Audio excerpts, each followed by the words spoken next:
latest devlog for Atomic Society. Right now, we're all becoming a bit manic as we prepare for the Steam release. It's been a hectic month as usual. My little experiment recording myself reading these devlogs seemed to work out quite well last month. Some YouTubers randomly decided to repost it, and over 6,000 people discovered it on one person's channel alone, which was quite nice, of course, but slightly terrifying at the same time. Anyway, I've decided to do it again, of course, but if you'd rather read this devlog and see some screenshots of the game, you can find a link in the description below. New bug fixing update released. We've spent the whole of June fixing bugs and have just released another large update to the game. Anybody playing the pre-alpha can upgrade to version 0.091 right now if they download the game again. This new update contains over 25 bug fixes, including fixes for issues that have been in the game for ages. The kind of fiddly bugs that always got put to the bottom of our to-do list whenever we were feeling exhausted. There's still a lot of bugs to fix, of course, but the game is definitely running more reliably now than ever before. If you remember last month's blog, I was quite concerned about the number of bugs in the game. As Atomic Society gets larger and larger, I didn't know whether to divert our team onto fixing them or press ahead and get as much content into the game as possible before we go on Steam. Both routes had advantages. In the end, we chose to focus on bug fixing, and I'm glad we did. It's amazing what a month of bug fixing can do for our sanity. Every bug fixed is one less thing to store in our heads and fret about. I feel a little more confident now about our game surviving its Steam launch, though we'll have to wait and see because I bet we've missed something. If you're interested, the full patch notes for the latest update can be found in the description.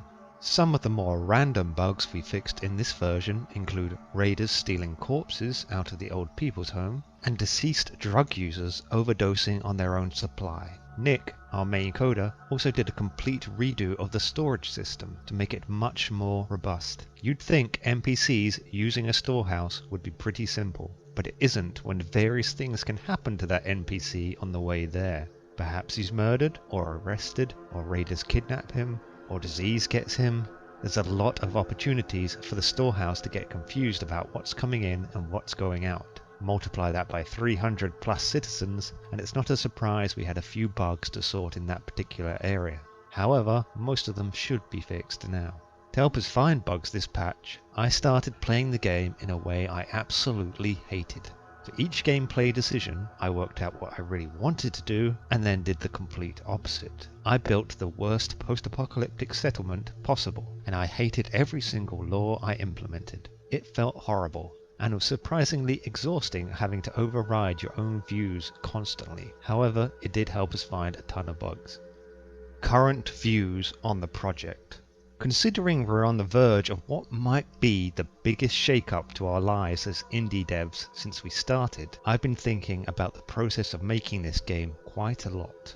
Launching on Steam has been on our minds since early 2015, but we kept delaying our early access release over and over to add more content, which understandably annoyed a few people. But I've always had in my head that the game should be worth $15 when it launches on Steam.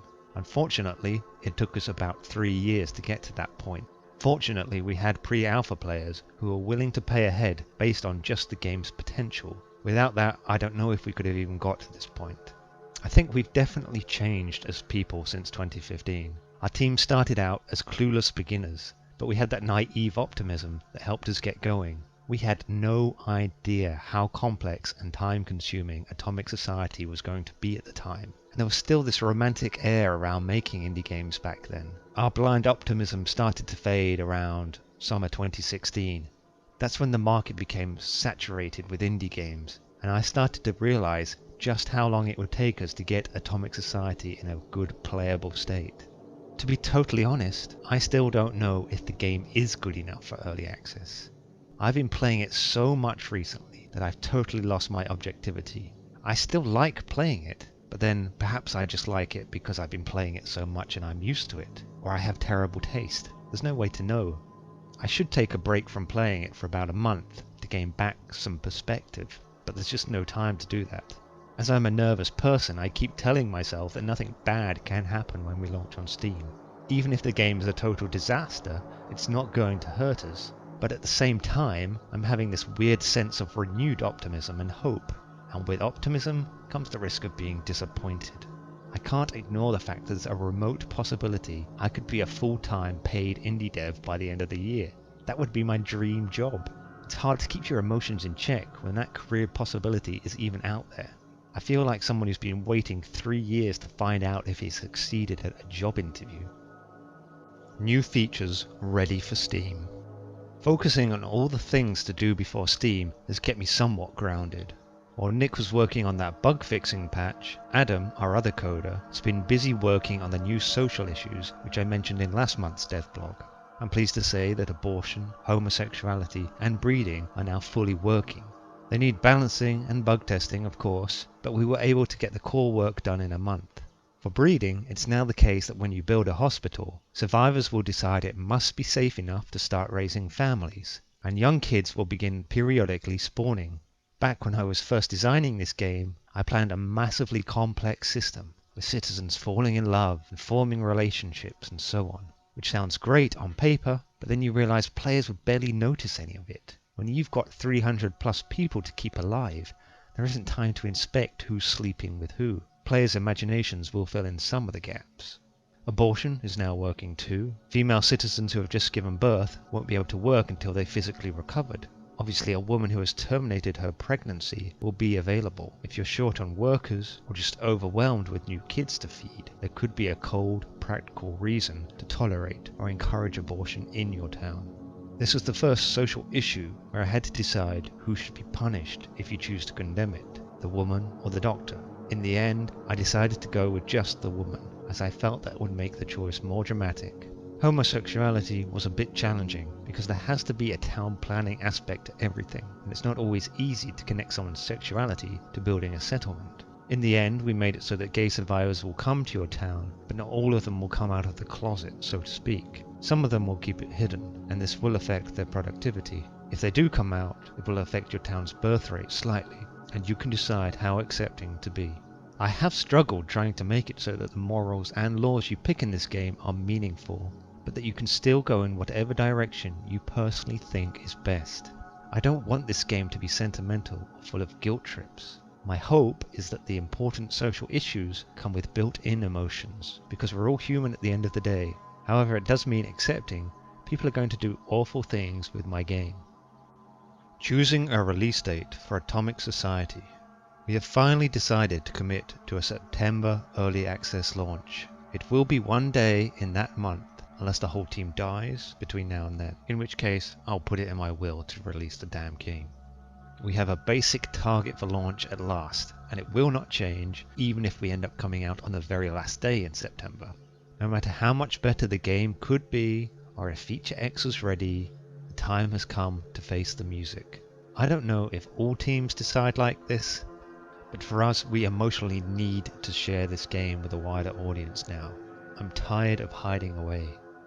Technically, you could say the game is on Steam already, because this week Nick has integrated it with Valve's software, and it is currently sitting in our own personal game libraries. Seeing it there like a real game is pretty exciting. I've also started looking up how to give our pre-alpha players their Steam keys when the time comes, because that will be important when we switch from using Humble to Steam. The process doesn't look that difficult at the moment, but there's a lot we need to learn. I think the mood on the team has changed now that we've committed to our release month. There's a new energy in the air, and the four of us seem more focused on the game than ever before. I still see early access as a journey, not to the destination, but if we're this excited now, I can't imagine how manic and crazy launch day is going to feel. Progress on religion. The religion feature has now been fully designed. I'm really hoping we can squeeze it in before Steam, as it will fill a missing gap in the game. Out of everything I've designed, religion has been the hardest thing to get right. I'm not sure why. Perhaps the challenge has been turning something so personal into gameplay, without resorting to cliches. The idea I've come up with is either going to be really good or really bad. When it's in the game, religion or your ideology will help explain why the survivors listen to your town leader in the first place when he tells them to go and imprison vegetarians or something. Your moral authority, and therefore people giving a damn what you say, will be linked to people sharing your belief system. However, rather than converting people, I'm more interested in making players decide how to get rid of those people who disagree with you. Hopefully this feature will be in the early access version on the day we launch, but that will be very tough considering how big the feature is and how little time is left. I could in theory delay the game until Religion has been finished and tested, which might be the smartest option, but right now we'll just keep going. I always think we can do it, no matter how many delays there have been in the past. And if the worst comes to the worst, we'll just chuck it in the first patch after Steam. Stuck in the past with Unity. We finally locked down the version of Unity that we're using, which was already a year out of date. Updating it anymore would give us some nice treats, but it would break too much of the game's code, so it just isn't worth the hassle. It's a little bit strange that we'll never have to upgrade Unity again on this project. It ties into what I was saying last month, that we're coming to the final phase of development. I don't have any regrets about using Unity, especially considering it hasn't cost us a penny. The only small hassle has been working with third-party assets. A few of the shaders in Atomic Society were made by others, and most of them have been abandoned by their creators over the years. We've had to fix them ourselves just to keep them going. I'm positive that we'll end up using Unity again, should we ever make a second game. Dungeness. Although that sounds like the boss of an RPG, Dungeness is actually a place in England. Narnia, our artist and also my wife, joined me on a short break recently, because even poor indie devs need to get away when they work and live in the same place day after day. The two of us travelled to the southeast of England where I used to live, mostly to meet family, but I also wanted to visit Dungeness, which is a very weird place I used to love as a kid. Some people call it the only desert in England, and it's very difficult to build property there. Most of the people live in shacks in the shadow of a giant nuclear power station, which you can walk right up to. You can even see people fishing in the bubbling hot waters that pour out of the place. Dungeness is a little bit more touristy these days, but it still has that Cold War bleakness that appeals to me. If you ever see a photo of the place, it looks just like a level from our game. As a post-apocalyptic fan living in boring old England, it was the closest place I've found to stepping into Fallout, minus the rad scorpions. The end of gaming abstinence. Earlier this year I wrote about how I'd taken a complete break from the gaming industry and social media in general. I just stopped checking gaming news and forums, and I gave up buying new games. I had to do it because I was just going crazy spending about 10 hours a day working on this game, and then trying to relax in the evenings spending even more time with games, day after day, year after year. That's the problem when your hobby is your job, even if you love that job. My own detox phase lasted about 6 weeks. It was amazing how much extra time I gained back in the process, but I just couldn't find anything to plug the hole that video games had vacated. I love games too much, and I can't suppress my passion for them, even for the sake of my own mental health. I still get the same pleasure from seeing a video game today that I did when I was 7 years old and I saw Pong for the first time. Some things fascinate you, and I can't explain why. Anyway, I'm back to being a gaming addict again. The break did me some good. I don't feel burnt out right now, but we'll have to see how long I last before I need to retreat from everything again. Wrapping it up. That's about it for now. Next month's devblog should be a fun one because we'll be just days away from taking a huge gamble on Steam. Where will our review score even out? Will I be able to give up my day job anytime soon? I haven't got a clue. Whatever happens, we are launching next month. That fact feels like a black hole to me. We can't escape it. Finally, I'd like to give a huge thank you to everyone who bought the game so far during its pre-alpha period. You have enabled us to get to this point. Our pre-alpha phase has been a fantastic 2 years. I genuinely feel like everybody who's bought the game has been doing me a personal favour. We've met some really nice players, and we've been able to improve the game in ways that I would have never imagined if we'd hidden away all this time. That's the main reason why we've decided not to carry on special edition rewards after we hit Steam, even though it would benefit us financially. I want to keep them just for the people who helped us get to this point. I'll see you next month.